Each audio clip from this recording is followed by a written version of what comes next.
السلام عليكم بناتي وخواتاتي وكاع اللي راهم يشوفوا في لا فيديو. مرحبا بكم معايا في قناتكم. ان شاء الله اليوم هاد لا فيديو يلقاكم في صحه جيده، وان شاء الله تتبعوني حتى الاخر وتنجحوا في الوصفه تاع اليوم. وصفتنا لليوم غادي نرقدوا الجويه الحاره اللي هي فلفل الحار بواحد الطريقه كيما تاع اللي نشروه من عند مول الزيتون، يجيك مقرمش ويقعد لك الشباب مده سنه كامله بلا ما ديريه في الفريجيدير، بلا ما تدخليه في الكونجيلاتور. يقعد لك كيما اللي تشريه من عند مول الزيتون، هكا يغويك ويبان لك الشباب وكل شيء. غادي يخرج لك كيما هكذا. اشري كميه تاع الحار وديريه في دارك، خير ما اللي تشريه بالغلا. كيما تعرفوا الجوا كي ينقص ويبقى غالي يبقوا يبيعوا لنا بالغلا. حطيت كميه تاع حار، انا غير شويه راني دايره جد ديجا شحال من بقاله. حطيت هنايا شويه تاع ما يغلي وحطيت فيه هذاك الحار تاعي نخليه يغلي واحد 6 دقائق ولا 5 دقائق حتى يدير لي الرغوه كيما راكم تشوفوا هكذا. حتى من يغلي لي ويدير الرغوه نغدو نقلعوه من فوق الغاز. هنا كي نقلعوه نجيبوا حاجه ونرفدوه بها هكا ونحطوه في كسكاس. والماء هذا بناتي ما نقيسوش، غادي نردوه فوق النار كيما راكم تشوفوا ونخلوه يغلي. نجيبوا البقاله تاعنا راهي معقمه وناشفه غايه ما فيهاش قطره تاع ماء، هذه باش يخرج لكم الحار تاعكم كيما تاع برا، كيما اللي تشريها من عند مول الزيتون. عفوا تبعيني وشوفي الخطوات، ما تقعدوش تجروا في لا فيديو راهي ديجا قصيره. كيما هكذا البقاله تاعي راهي مرقده عفوا معقمه.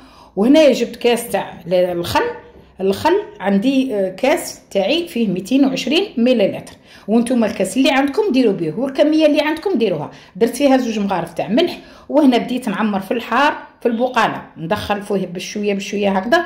ونجيبوا الليمون نديروه شرائح كيما هكا ونحطوه في الاطراف فقط كيما هكا، ونعمروا داك الحار تاعنا كاع في البقاله. من بعد كي نعمروا الحار تاعنا بهذا الشكل نجيبوا فصوص تاع توم. هنا الثوم ديري وكتري وما تخافيش منه. غادي كي تحتاج لما احتاجيتيش في السلطه غادي تحتاجي في حاجه، غادي يجيك مرقد ويجيك مقرمش ويجيك شباب.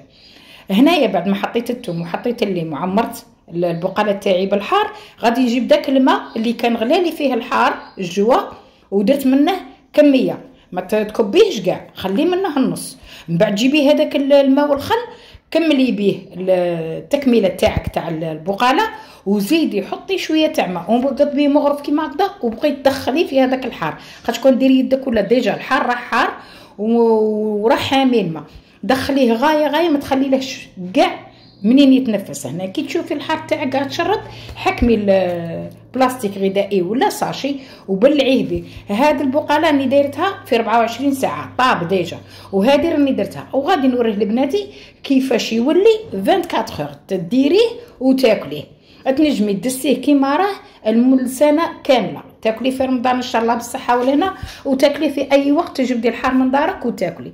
هنا هذه البقاله الاولى اللي كنت خادمتها غادي نوريها لكم باش تشوفوه معايا. شوفوا هنا بناتي الحار تاعنا كي راه. هنا اللي تبغي يجيها صفر ويجيها كيما تاع برا دير شويه كركم ولا شويه برك تاع زعفران يجيك صفر كيما تاع برا. انا خليته طبيعي كيما هكا جاني الحار شباب. نتمنى لا فيديو تاع اليوم تعجبكم وتبارطاجوها مع احبابكم واصدقائكم. ما تنساونيش بجيم وتعليق، ولا دارت الوصفه تخلي لي تطبيق.